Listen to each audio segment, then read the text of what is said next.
ಮಲೆ ಮಹದೇಶ್ವರ ಬೆಟ್ಟದ ಸುತ್ತ ಒಂದು ರಾತ್ರಿ ಅಥವಾ ಒಂದು ದಿನದಲ್ಲಿ ನಡೆಯುವಂಥ ಕಥೆನೇ ಏಳುಮಲೆ. ಎಲ್ಲರಿಗೂ ನಮಸ್ಕಾರ. ರಾಜಧಾನಿ ಏಕ್ಲು ಚಾನಲ್ಗೆ ಸ್ವಾಗತ. ಏಕಲವ್ಯ ಸಿನಿಮಾ ಆದಮೇಲೆ ರಾಣಾ ಅವರು ಆ್ಯಕ್ಟ್ ಮಾಡ್ತಾ ಇರೋ ಸಿನಿಮಾ ಜಿ ಕನ್ನಡದ ಮಹಾನಟಿ ವಿನ್ನರ್ ಆದಂಥ ಪ್ರಿಯಾಂಕಾ ಅವರ ಮೊದಲ cinema Yelumale. Kaatera cinema direct ಮಾಡಿದಂಥ ತರುಣ್ ಸುಧೀರ್ ಅವರು ಮತ್ತು ಅಸಲ್ಟ್ ನಾಗೇಂದ್ರ ಅವರು ಇಬ್ಬರು ಒಟ್ಟಿಗೆ ಸೇರಿ ನಿರ್ಮಾಣ ಮಾಡಿರೋ ಸಿನಿಮಾ ಏಳುಮಲೆ. ಈ ಸಿನಿಮಾ ಕರ್ನಾಟಕ ಬಾರ್ಡ್ರಲ್ಲಿ ನಡೆಯುವಂಥ ಕತೆ ಅನಿಸುತ್ತೆ. ನಾಯಕ ನಟ ಕರ್ನಾಟಕದಲ್ಲಿ ಮಲೆ ಮಹದೇಶ್ವರ ಬೆಟ್ಟದ ಹತ್ರ ಇದ್ರೆ, ನಾಯಕಿ ಸೇಲಂನಲ್ಲಿರೋ ಒಂದು ಊರಲ್ಲಿ ಇರ್ತಾಳೆ. ಇವರಿಬ್ರು ಮಧ್ಯದಲ್ಲಿ ಲವ್ ಸ್ಟಾರ್ಟ್ ಆಗುತ್ತೆ. ಆ ಲವ್ ತುಂಬಾ ಡೀಪ್ ಆಗಿ ಆ ಹುಡುಗಿ ಮನೆ ಬಿಟ್ಟು ಬರ್ತಾಳೆ. ಆ ಮನೆ ಬಿಟ್ಟು ಬಂದ ಮೇಲೆ ಆ ಹುಡುಗಿ ಹರೀಶನ್ನ ಸೇರ್ತಾಳ. ಆ ಸೇರೋ ಹಾದಿಯಲ್ಲಿ ಏನೇನು ಅಡೆತಡೆಗಳಾಯ್ತು ಅನ್ನೋದು ಸಿನಿಮಾದ ಒನ್ಲೈನ್ ಕತೆ ಅನ್ಸುತ್ತೆ.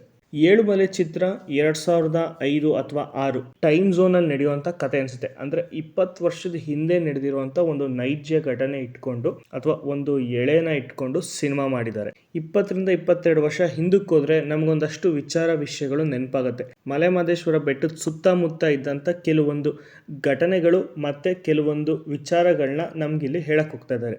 ಫಾರ್ ಎಕ್ಸಾಂಪಲ್, ಅಲ್ಲೂ ಕೂಡ LTT ದೇವಸ್ಥಾನದಲ್ಲಿ ನಡೆಯೋ ಹಬ್ಬ ಆಚರಣೆಗಳು ಮತ್ತು ಕತ್ಲಲ್ಲಿ ನಡೆಯುವಂಥ ವೆಪನ್ ಡೀಲಿಂಗ್ಸ್, ಈ ಎಲ್ಲ ವಿಷಯಗಳನ್ನ ಅಲ್ಲಿ ಯಾವ ಟೈಮ್ ಝೋನಲ್ಲಿ ನಡೆದಿತ್ತು ಅದನ್ನು ನಮಗಿಲ್ಲಿ ಸಿನಿಮಾ ರೀತಿ ಕಟ್ಕೊಡ್ತಾ ಇದ್ದಾರೆ.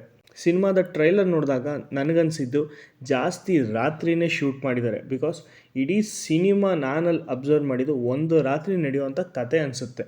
ಒಂದು ದೊಡ್ಡ ಮನೆತನದ ಹುಡುಗಿ ಮನೆ ಬಿಟ್ಟು ಬಂದಾಗ ಆ ಮನೆತನದವರು ಏನು ಮಾಡೋಕ್ಕೂ ಸಹಿಸಲ್ಲ. ಸೊ ಅಲ್ಲೊಂದು ಇಂಟ್ರೆಸ್ಟಿಂಗ್ ವಿಷಯ ಇದೆ.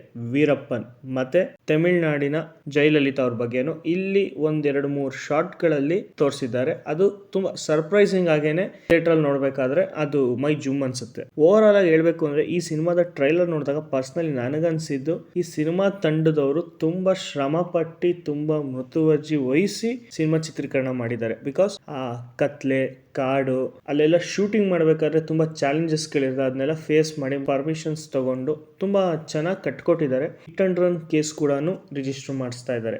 ಇಷ್ಟೆಲ್ಲ ಕನ್ಫ್ಯೂಷನ್ಸಲ್ಲಿ ಹರೀಶ ಚಿನ್ನಿ ಇಬ್ರು ಸೇರ್ತಾರೆ ಅನ್ನೋದೇ ತುಂಬ ಸರ್ಪ್ರೈಸಿಂಗ್ ಪಾಯಿಂಟ್. ಮತ್ತು ತರುಣ್ ಸುಧೀರ್ ಅವರು ಕತೆ ವೈಸಲ್ಲಿ ಅವರು ಯಾವತ್ತೂ ಕಾಂಪ್ರಮೈಸ್ ಆಗಲ್ಲ ಅಂತ ಎಲ್ಲರಿಗೂ ಗೊತ್ತಿದೆ. ನಾನು ಟ್ರೈಲರ್ ನೋಡಿದಾಗ ನನಗೇನು ಅನ್ನಿಸ್ತು ಅಂತ ಹೇಳ್ತಾ ಇದ್ದೀನಿ ಹೊರತು ಸಿನಿಮಾ ಬೇರೆನೇ ಇರುತ್ತೆ, ಬೇರೆ ಥರನೇ ಇರುತ್ತೆ. ಇಷ್ಟಂತೂ ನಾನು ಹೇಳಕ್ಕೆ ಇಷ್ಟಪಡ್ತೀನಿ. ಏಳುಮಲೆ ಸಿನಿಮಾ ಇದೇ ಸೆಪ್ಟೆಂಬರ್ 5ಕ್ಕೆ ಕರ್ನಾಟಕದಾದ್ಯಂತ ರಿಲೀಸ್ ಆಗ್ತಾ ಇದೆ. ಪ್ಲಸ್ ಈ ಸಿನಿಮಾ ಕನ್ನಡ, ತೆಲುಗು, ತಮಿಳು ಭಾಷೆಗಳಲ್ಲೂ ರಿಲೀಸ್ ಆಗ್ತಾ ಇದೆ. ಬೇರೆ ಲ್ಯಾಂಗ್ವೇಜ್ ರಿಲೀಸ್ ಡೇಟ್ ಅನೌನ್ಸ್ಮೆಂಟ್ನ ಆದಷ್ಟು ಬೇಗ ಚಿತ್ರತಂಡ ಹೇಳ್ತಾರೆ. ಪುನೀತ್ ರಂಗಸ್ವಾಮಿ ನಿರ್ದೇಶನ, ಡಿ ಇಮಾನ್ ಅವರ ಸಂಗೀತ, ಸಪ್ತಸಾಗರದ ಆಚೆಯಲ್ಲೋ ಕ್ಯಾಮ್ರಾಮನ್ ಅದ್ವೈತ ಗುರುಮೂರ್ತಿ ಅವರ ಛಾಯಾಗ್ರಾಹಕ ಮತ್ತು KM ಪ್ರಕಾಶ್ ಅವರ ಎಡಿಟಿಂಗ್ ಈ ಸಿನಿಮಾದಲ್ಲಿ ಇದೆ. ಸಿನಿಮಾದ ಕ್ಯಾರೆಕ್ಟರ್ಸ್ ಕೂಡ ತುಂಬ ಸ್ಟ್ರಾಂಗ್ ಆಗೇನೆ ಬಿಲ್ಡ್ ಮಾಡಿದ್ದಾರೆ. ಬಿಕಾಸ್ ಒಂದು ಕ್ಯಾರೆಕ್ಟರ್ ನೋಡ್ತಾ ಇದ್ದಂಗೆ ಅದು ಗೊತ್ತಾಗುತ್ತೆ, this is powerful characters and this is most emotional characters. Rana ಮತ್ತು ಪ್ರಿಯಾಂಕಾ ಅವರು ಲೀಡಲ್ಲಿ ಕಾಣಿಸ್ಕೋತಾ ಇದ್ರೆ, ಕಿಶೋರ್ ಕುಮಾರ್, ಜಗಪತಿ ಬಾಬು, TS ನಾಗಾಭರಣ ಅವರು, ಸರ್ದಾರ್ ಸತ್ಯ, ಜಗ್ಗಪ್ಪ, ಮಾಲ್ತೇಶ್, ಈ ಥರ ಒಂದು ಅಚ್ಚುಕಟ್ಟಾದಂಥ ತಾರಾ ಬಳಗ ಇರುವಂಥ ಸಿನಿಮಾ ಏಳುಮಲೆ. ಈ ಸಿನಿಮಾನ ಜಗದೀಶ್ ಫಿಲಮ್ಸ್ ಅವರು ಡಿಸ್ಟ್ರಿಬ್ಯೂಟ್ ಮಾಡ್ತಾ ಇದ್ದಾರೆ. ಟ್ರೈಲರ್ ನೋಡಿದಾಗ ನನಗೊಂದಷ್ಟು ವಿಷಯಗಳು ನನಗನ್ಸಿದ್ನ ನಾನು ನಿಮ್ಮ ಹತ್ರ ಹಂಚ್ಕೊಂಡಿದ್ದೀನಿ. ಯಾರು ಇನ್ನೂ ಟ್ರೈಲರ್ ನೋಡಿಲ್ಲ, ಆನಂದ್ ಆಡಿಯೋ ಯೂಟ್ಯೂಬ್ ಚಾನಲಲ್ಲಿ ರಿಲೀಸ್ ಆಗಿದೆ, ಹೋಗಿ ನೋಡಿ, ಹರಸಿ, ಹಂಚಿ, ಬೆಳೆಸಿ. ಮತ್ತು ಚಾನಲ್ಗೆ ಹೊಸದಾಗಿ ಬಂದಿರೋರಿದ್ದರೆ ಸ್ವಲ್ಪ ಸಬ್ಸ್ಕ್ರೈಬ್ ಬಟನ್ನ ಪ್ರೆಸ್ ಮಾಡಿ. ಮತ್ತಷ್ಟು ಸಿನಿಮಾ ಮಾಹಿತಿಗಳಿಗಾಗಿ ರಾಜಧಾನಿ ಏಕ್ಲು ಚಾನಲ್ನ ಸಬ್ಸ್ಕ್ರೈಬ್ ಮಾಡಿ. ಧನ್ಯವಾದಗಳು.